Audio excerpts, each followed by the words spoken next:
Bon, l'interview de CZ, PDG Monde de Binance, vient de se terminer. Pourquoi, Owen, c'était si important de l'avoir avec nous à Paris, en France, et surtout sur BFM Business?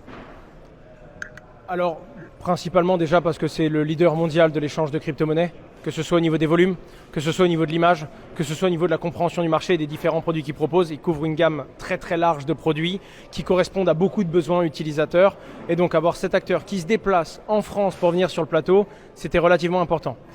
La deuxième chose qui était très importante aussi, c'était toutes les annonces qu'il nous a faites, notamment son installation, les bureaux sur la France et également le fait qu'on est dans une phase qui est délicate pour le monde de la crypto-monnaie. Elle est en train de se construire et pendant qu'elle se construit, elle est en train d'être régulée. C'est-à-dire qu'on est en train de poser maintenant les fondations de ce qui va être notre métier pendant les 25 prochaines années, si ce n'est plus. Et donc avoir des gros acteurs mondiaux qui viennent et qui eux vont défendre leurs intérêts avec leurs moyens et leurs ressources financières fait qu'on va naturellement voir l'Europe être à l'écoute de la compréhension pour pouvoir justement driver et profiter de ces flux. C'était donc important de savoir qu'un géant, et je pense qu'il y en aura d'autres qui vont suivre, vont se battre pour que la régulation soit le plus, on va dire, permette à cet écosystème de croître et de se développer le mieux possible. Merci. Et toi, Guillaume, qui a orchestré cette interview, qu'est-ce que tu en as pensé de cette interview exceptionnelle?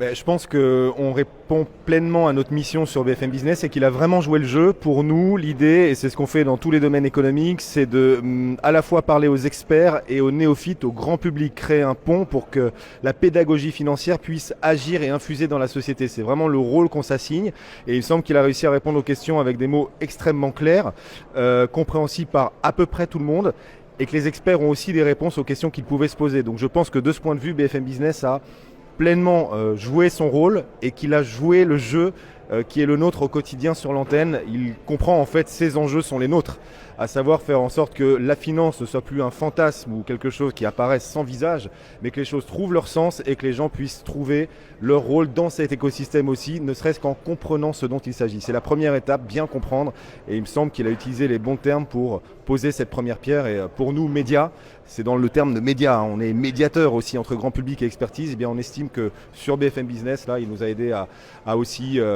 participer de cette mission. Merci. Et voilà, Raphaël, Binance vient de faire de très grosses annonces. En quoi c'est important pour l'écosystème et pour la France en particulier? Alors effectivement, c'est vrai que Binance est vraiment l'acteur incontournable en fait quand on parle des crypto-monnaies. C'est vraiment une plateforme qui, avec ses dizaines de millions d'utilisateurs, est connue partout sur la planète. Et c'est vrai que voir un acteur comme celui-ci faire des annonces comme ils viennent de le faire à Paris, tout bêtement, ça place en fait Paris et la France à la fois en Europe et sur la planète comme potentiellement un acteur qui va compter. Je pense aussi qu'il y a une dimension très importante avec ce genre d'intervention qui concerne finalement le politique, parce que c'est vrai qu'on sent bien, et ça on le voit dans notre métier au quotidien, de journaliste, c'est que les politiques ont l'intuition qu'il se passe quelque chose, mais en général ils sont à la recherche presque de témoignages, d'exemples au quotidien. Et finalement l'arrivée d'un acteur aussi important en France montre que ça peut être en termes d'attractivité, d'emploi et d'investissement aussi une filière d'avenir pour la France. Ok, merci. Et toi, Owen, qui est à la tête de Just Mining, l'arrivée de Binance en France, c'est quoi? C'est une bonne, c'est une mauvaise nouvelle? Comment vous allez cohabiter? Alors déjà, on est quand même très différents sur l'objet de nos sociétés. Le vrai métier de Just Mining, même si on s'adresse aux particuliers, aux entreprises et aux institutions, c'est quand même de monter des validateurs, de sécuriser la blockchain et d'extraire des récompenses finalement que l'on distribue aux investisseurs. Binance est plus un partenaire. On a des échanges sur la plateforme, on va se connecter à Binance ou à Kraken pour le faire, c'est l'un de nos fournisseurs. Donc la réalité, c'est que ce n'est pas un concurrent direct. Ça peut concurrencer sur certains produits, mais c'est quelque chose de tellement large. En fait, j'aime bien dire que dans l'écosystème de la blockchain et des crypto-monnaies, cet univers gonfle tellement plus vite que nous, que là où certains voient de la concurrence, moi je vois un moyen de trouver quelqu'un qui va nous permettre d'ouvrir un nouveau marché et d'aller chercher des plus gros volumes. On est dans un monde où il y a tout à créer, alors de là à regarder ce que font les autres et d'essayer de les concurrencer, autant essayer de voir là où il n'y a personne et se positionner sur l'océan bleu avant que ça devienne un océan rouge. J'ai pas vraiment peur d'une concurrence, sachant que de par la taille, quelque chose me dit qu'on a encore de la marge de progression, et surtout, maintenant qu'on va avoir cet acteur régulé ici, ça va faire évoluer tout notre écosystème, qui est également celui dans lequel nous nous développons. T'as pas peur qu'il te rachète? Quelle peur! Un jour peut-être, mais quoi qu'il en soit, comme on est sur des prémices et qu'on est vraiment sur l'installation de tout ça, les propositions se font, il y a déjà eu des discussions avec tant d'autres acteurs de la blockchain, et un jour c'est ce qui se passera. que ce soit les établissements bancaires qui vont racheter à la volée les petits projets qui ont pris de l'ampleur et qui ont capté des volumes et qui ont pris des parts de marché, ou que ce soit justement les géants du monde de la blockchain qui eux vont devenir et vont s'institutionnaliser finalement, devenir comme des établissements bancaires et racheter les produits et les différentes niches d'utilisateurs. Donc peur n'est pas le bon mot, mais un jour ou l'autre on aura ce genre de problématiques qui arriveront sur le marché français. Ouais. Bon, pour l'instant en tout cas, on a l'impression que ça devrait tirer l'écosystème vers le haut et ça c'est plutôt une bonne nouvelle.